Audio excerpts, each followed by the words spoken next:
Sundogs, the name of an optical phenomenon where two patches of light emerge on either side of the sun and at the same horizontal elevation. While these patches tend to be pure white light, some red light on the insides with blue light towards the tips have been known to sometimes appear on the sundogs. This trick of the eye is caused by light refracting off of ice crystals, which take the shape of hexagonal prisms. Because of this, sundogs would be theoretically more visible in the winter, when there are more ice crystals in the atmosphere. However, sundogs can actually be viewed at any point of time in the year from any country in the world. In fact, the phenomenon is most visible during the months of January, April, August, and October, only one of those months being winter months. Furthermore, sunrise and sunset when the sun is on the horizon is typically the most ideal time of day to view sundogs, or parhelia by their Latin name. But what actually causes this mysterious optical phenomenon to occur? Well, as was mentioned before, what's actually happening here is that hexagonal prism-shaped ice crystals are refracting the sun's light into our eyes, the two patches of them that are 22 degrees away from the normal to be exact. Then, because our eyes always perceive that light travels in a straight line, they drag the light back to create two virtual images of the sun 22 degrees away from it. When ice crystals are found close to the ground, sundogs become visible when the sun appears on the horizon and starts producing incident rays. Yet, as the day moves on and the sun's rays start producing ever-increasing angles of incidence, the angles of refraction also increase. This means that the refracted rays slowly move away from our eyes, and the sundogs become less and less visible until they finally disappear. However, sundogs can also be seen through the ice crystals found in cirrus clouds, which are clouds that have a wispy appearance and are located at very high altitudes. This allows the ice crystals to survive. Though, contrary to the previous example, it also means that in order for us to see the parhelia, the sun must be above the clouds close to the middle of the day. So then where are parhelia most visible when the sun is at the horizon? When one is viewing sundogs through cirrus clouds, they can sometimes get in the way of the view, whereas when sundogs appear on the horizon, there is only the sky, the sun, and the sundogs to enjoy. As well, the reason why one can occasionally see a few colors of the rainbow inside the sundog is that the light has been slowed down enough for them to become visible.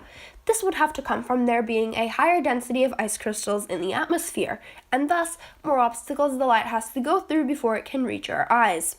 Furthermore, red light is refracted the least, so it will always appear on the inside of the sundog, while blue light and violet light will refract the most, putting them at the tips of the image if any colors are visible at all.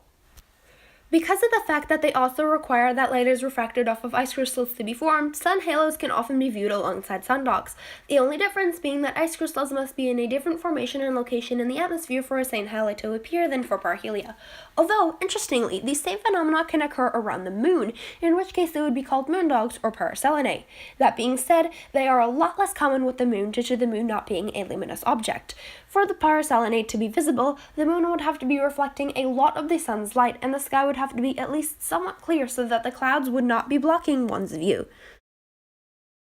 By extension of the fact that ice crystals are the only physical matter required to produce sundogs, they could theoretically be seen on any planet that is home to ice crystals. In fact, all the planets in our solar system besides Mercury and Venus are theoretically able to produce sundogs. However, save for Earth, no other planets have been home to any sightings, by technology or by people.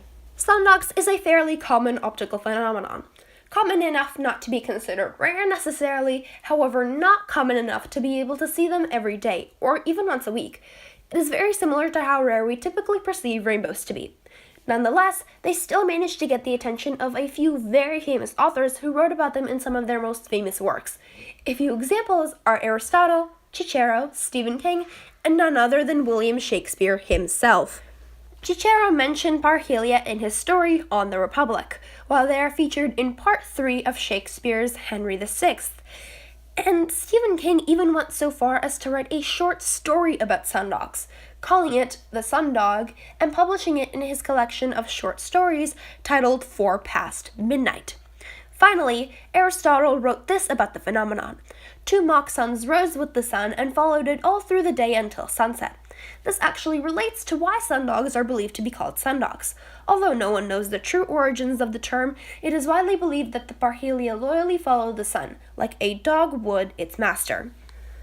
Overall, sundogs, or parhelia, is an optical phenomenon caused by light from the sun refracting off of ice crystals in the atmosphere. This can either happen through ice crystals that have fallen near the ground during winter, or those found high up in cirrus clouds. Sometimes, when there is a particularly high concentration of ice crystals in the atmosphere, one can even see colors appear on the sundogs. Regardless, they are a beautiful sight to enjoy.